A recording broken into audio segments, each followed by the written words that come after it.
gathering to mark the 76th Independence Day today.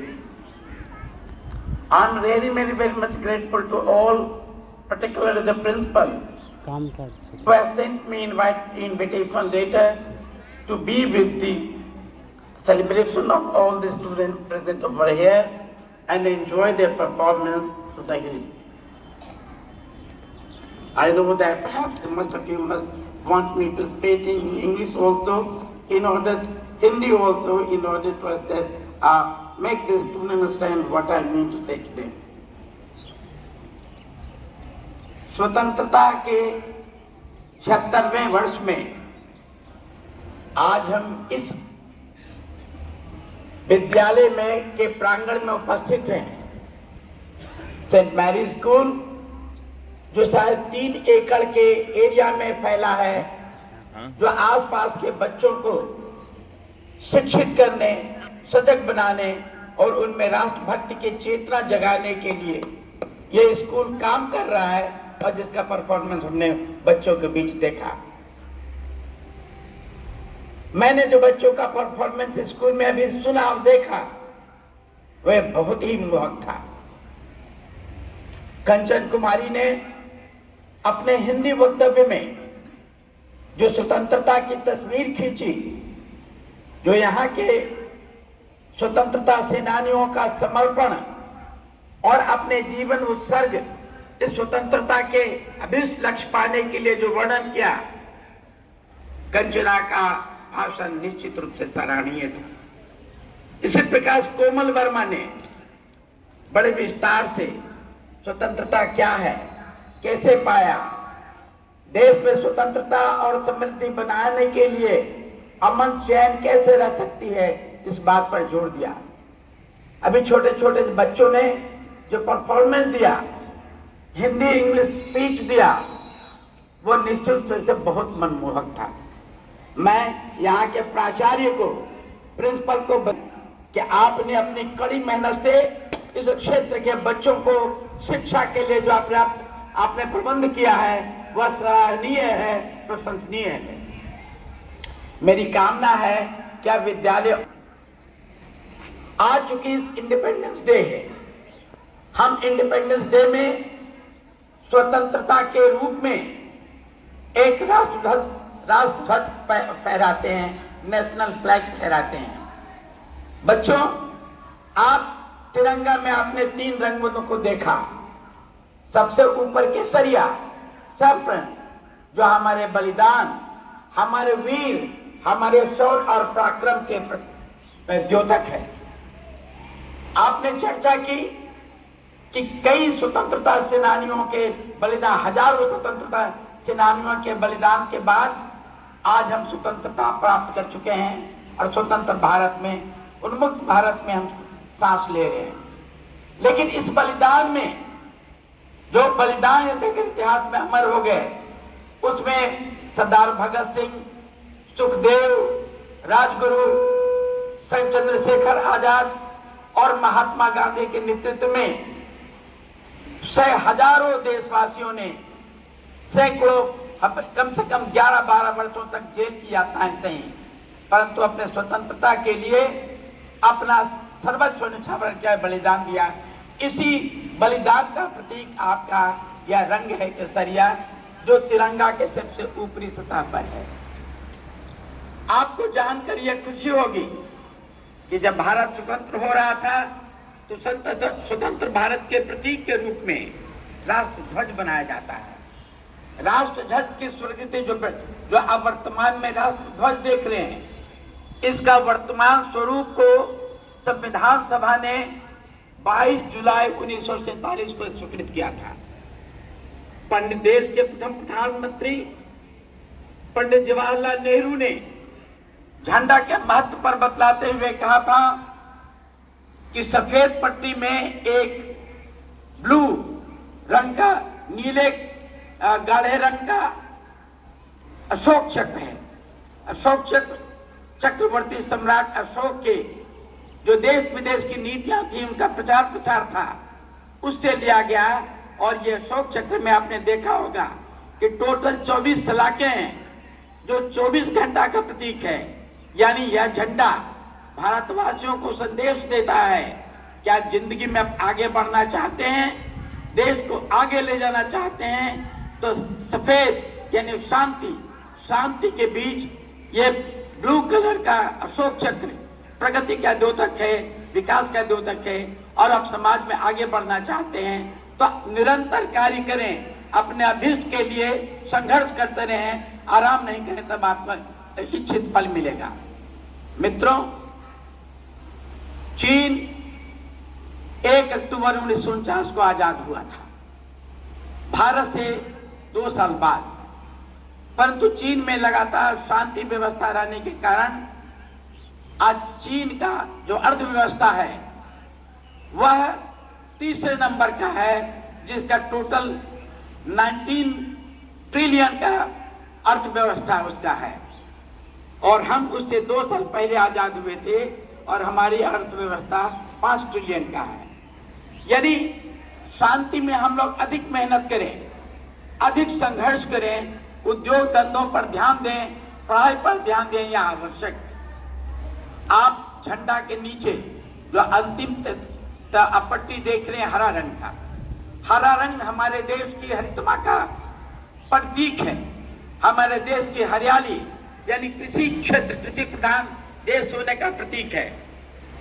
बहुत बच्चों को पता होगा, जानते होंगे कि जब भारत 15 अगस्त 1947 को आजाद हुआ था, उस समय देश की आबादी मात्र 34 करोड़ थी। आज 76 साल बाद देश की आजादी, देश की आबादी 1 करोड़ 39 लाख हो गया और हमारे पास जो अनाज का भंडार था वो कम था। परंतु देश के ओजस्वी प्रधानमंत्री जिनका नाम था लाल बहादुर शास्त्री, उन्होंने हरित क्रांति की बीजारोपण किया, यानी कैसे कृषि उत्पादों से देश को आत्मनिर्भर किया जा सकता है, इनका भरण पोषण किया जाता है। तो उन्होंने हरित क्रांति की शुरुआत की।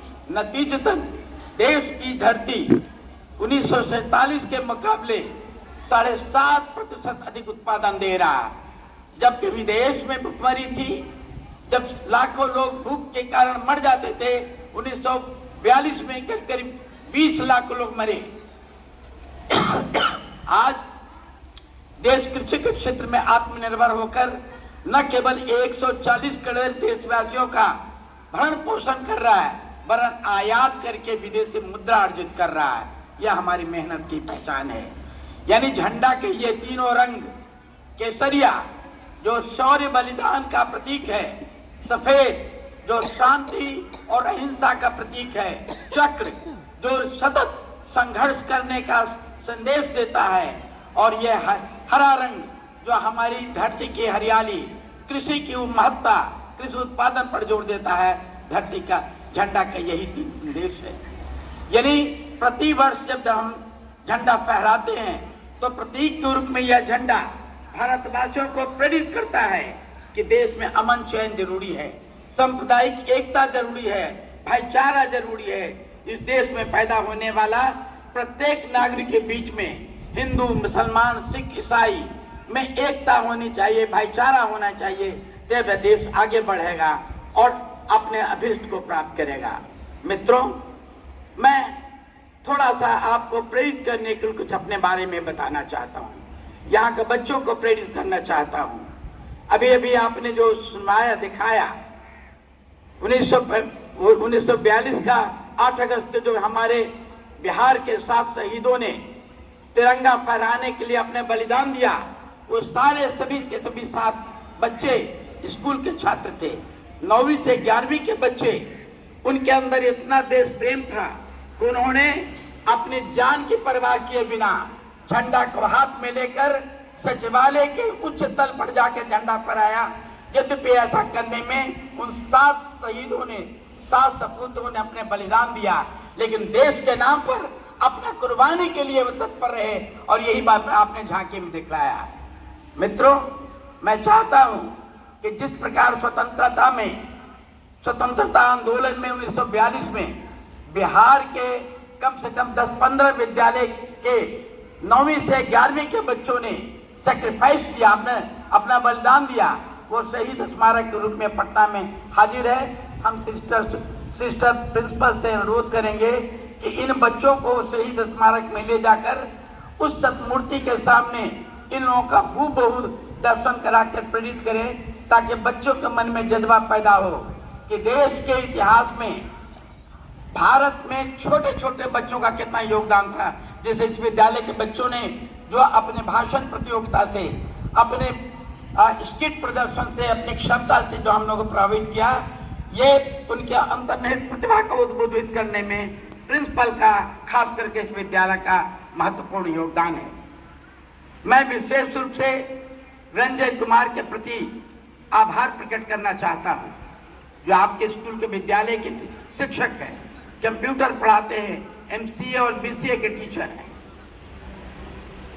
रंजय कुमार जो मेरे अंदर में पीएचडी कर रहे हैं, इंग्लिश में पीएचडी कर रहे हैं पटना यूनिवर्सिटी में, उन्होंने मुझसे अनुरोध किया कि सर मेरा विद्यालय उस क्षेत्र का सबसे सर्वश्रेष्ठ विद्यालय है, इसके स्कूल के बच्चों का परफॉर्मेंस बहुत अच्छा है, आपकी कृपा होती कि आप चल के हमारे बच्चों का परफॉर्मेंस देखते और उनके बीच आशीर्वाद देते।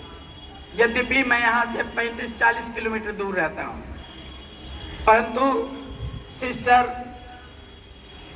अरुणा के पत्र पाने के बाद, एक आमंत्रण पत्र के बाद मैंने उन्हें निराश नहीं किया और उनके अनुरोध पर मैं आपके बीच आज खड़ा हूं, आपको संबोधित कर रहा हूं। मैं सिस्टर के प्रति और इस विद्यालय के समस्त शिक्षकों के प्रति अपना आभार प्रकट करना चाहता हूं। बच्चों, आपको जैसा अभी मेरे परिचय में बताया गया कि आज के चीफ गेस्ट एक ऐसे व्यक्ति हैं जो 8 साल की उम्र में नेत्रहीन हो गए। मैं थोड़ी सी अपनी पृष्ठभूमि आपको बताना चाहता हूं। मैं एक अत्यधिक निर्धन और अशिक्षित परिवार में पैदा हुआ। मेरे पिताजी रेलवे अस्पताल में चपरासी थे, आदेश पाल थे। एक तो पहले से वे बहुत गरीब थे और 8 साल की उम्र में जब मेरी आंखों की रोशनी चली गई, मैं पूरी तरह नेत्रहीन हो गया, तो मेरे पिताजी के ऊपर दुख का पहाड़ टूट पड़ा। वो समझ नहीं पा रहे थे कि ये बच्चा जिंदगी में क्या करेगा, कैसे अपना जीवन भरण पोषण करेगा। मेरे पिताजी के मन में एक ही डर था कि शायद यह बच्चा ट्रेन में भीख मांगकर अपना जीवन चलाएगा। वो बहुत चिंतित थे, बहुत दुखी थे। मेरी आंख की ट्रीटमेंट के लिए पटना में एक डॉक्टर के पास आए। चूंकि वे अनपढ़ थे, अशिक्षित थे, इसलिए उन्होंने डॉक्टर साहब को पैर पकड़ के अपना सिर नवा दिया और कहा, डॉक्टर साहब, हमारे पास कोई विकल्प नहीं है सिवाय इसके कि यदि आप इस बच्चे का आंख ठीक कर देंगे तो मेरा जीवन सुधर जाएगा। मेरे पिताजी पैर पकड़ कर रोते रहे। डॉक्टर ने कहा कि इनकी आंख की दोनों नसें सूख गई हैं, यह संभव नहीं है कि इसकी आंख की रोशनी वापस आए। पिताजी और फूट फूट कर रोने लगे। उनको लगा मेरी दुनिया मिट गई। परंतु डॉक्टर साहब ने दिलासा दिलाने के लिए उनको कहा कि घबराओ मत, पटना में एक नेत्रहीन विद्यालय है, उस विद्यालय की समिति का मैं एक मेंबर हूँ। मैं एक पत्र लिख देता हूँ, लेकर जाओ, वहाँ एडमिशन हो जाएगा, बच्चा पढ़ करके अपने पैर पर खड़ा होगा। मेरा पिताजी को भरोसा नहीं हुआ। मेरा पिताजी सोचने लगे कि जब आँख ही नहीं है तो पढ़ेगा कैसे, ये क्या करेगा, कैसे। उनको विश्वास नहीं हुआ। उनको लगा कि डॉक्टर साहब दिलासा के लिए बात कह रहे हैं। लेकिन जब स्कूल में ले जाकर वो गए और मेरे तरह वहाँ 60-70 नेत्रहीन बच्चों को देखा, तो मेरे पिताजी के मन में थोड़ी सी राहत आई कि लगता है कि ये भी कुछ कर सकता है, पढ़ सकता है। और मेरी पढ़ाई शुरू हुई। मैं पढ़ने में अच्छा था, मेरे पास पढ़ाई के सिवाय कोई अन्य विकल्प नहीं था। मैं जानता हूँ कि शिक्षा के कारण ही कुछ हो सकता है, अन्यथा कुछ नहीं होगा। मैं मन लगाकर पढ़ने लगा। पढ़ करके स्कॉलरशिप मिला। मैं दून स्कूल में चला गया, देहरादून में पढ़ा, अंग्रेजी का विद्यार्थी बना, बीए ऑनर्स, इंग्लिश ऑनर्स और एमए पटना यूनिवर्सिटी से गोल्ड मेडलिस्ट में पास किया। पास करने के बाद मेरी तुरंत नौकरी हो गई। मैंने पीएचडी किया। मेरी शोहरत तब पूरे राज्य में फैलने लगा। प्रतिदिन अखबारों में आने लगा कि एक नेत्रहीन व्यक्ति इतना बड़ा अचीवमेंट किया। वो पटना विश्वविद्यालय में शिक्षक है, से एक छात्र है और उन्हें बड़े अपने ज़िंदगी में बहुत सफलता पाई। उनका रिजल्ट बहुत अच्छा है। मैं शीघ्र ही असिस्टेंट प्रोफेसर बना, एसोसिएट प्रोफेसर बना और प्रोफेसर बना। और इतना ही नहीं, बिहार लोक सेवा आयोग का मैं एक सदस्य बना। मैंने कम से कम 5000 बिहार के युवाओं को डीएसपी, डिप्टी कलेक्टर और अन्य पदाधिकारी बनाया। मेरे द्वारा नियुक्त व्यक्ति आज बिहार के कई विभागों में आईएएस अफसर हैं। कई पुलिस महकमे में आईजी और डीआईजी। यानी शिक्षा में वो बल होता है बच्चों कि यदि आप मेहनत करो। मैं इसलिए अपनी बात बताया, मैं जानता हूं उस विद्यालय के बहुत सारे बच्चे मेरी जैसे आर्थिक पृष्ठभूमि से आते होंगे। उनकी भी आर्थिक स्थिति कुछ कमजोर होगी, फिर भी इतनी कमजोर नहीं जितनी मेरी कमजोर थी। मैं कहना यह चाहता हूं कि जब कोई अपने जीवन में लक्ष्य साधता है, उसके सामने जीवन का कोई कर्ष होता है, तो जीवन की बड़ी से बड़ी चुनौतियों को अपने मेहनत के बल पर जीत सकता है और इतिहास में नया कीर्तिमान स्थापित कर सकता है। आवश्यकता है कि अपने मेहनत के बल पर सभी बच्चे यह ठान लें कि मैं भी पढ़कर भविष्य में शिवजतन ठाकुर बनूंगा। अपनी मेहनत के बल पर न तो गरीबी मेरे रास्ता में बाधक बना, न तो नेत्रहीनता मेरे रास्ता में बाधक बना। आज मैं देश का, अगर बच्चे तुम लोग के सभी के पास स्मार्टफोन है, उसमें गूगल में सर्च करो, केवल मेरा नाम गूगल सर्च में लिखो शिवजतन ठाकुर, कम से कम 200 लिंक तुमको मिलेंगे। तुम ये देखोगे कि एक गरीब का बेटा, एक अनपढ़ का बेटा अपनी मेहनत के बल पर, अपने सतत साधना के बल पर जीवन की जिस ऊंचाई पर पहुंचा, उस ऊंचाई से तुम बहुत ऊपर जा सकते हो, बशर्ते कि तुम भी मेहनत करो, तुम भी संघर्ष करो। इन्हीं शब्दों के साथ मैं एक बार फिर इस विद्यालय के प्राचार्य सिस्टर अरुणा के प्रति आभार प्रकट करना चाहता हूं कि जिन्होंने मुझे आज बुलाकर अपने प्रतिभावान छात्र छात्राओं से रूबरू दर्शन करवाया। और मुझे इन बच्चों के परफॉर्मेंस देख के ऐसा लग रहा है कि ये सारे के सारे बच्चे एक दिन बहुत ऊंचे स्तर प्राप्त करेंगे। बाबा साहब भीमराव अंबेडकर ने कहा था कि शिक्षा शेरनी का दूध है। यानी जो शेरनी का दूध पिएगा वह इतना बलिष्ठ, बलवान और बलशाली होगा कि जीवन के हर चुनौतियों को क्षण भर में बस में कर लेगा और अपने लिए एक ऐतिहासिक मुकाम बना लेगा। बच्चे, मेरी कामना है कि इस विद्यालय के सारे बच्चे हमसे प्रेरित होकर हमसे भी आगे बढ़े, यही मेरी कामना है, यही शुभकामना है। धन्यवाद। Thank you sir for your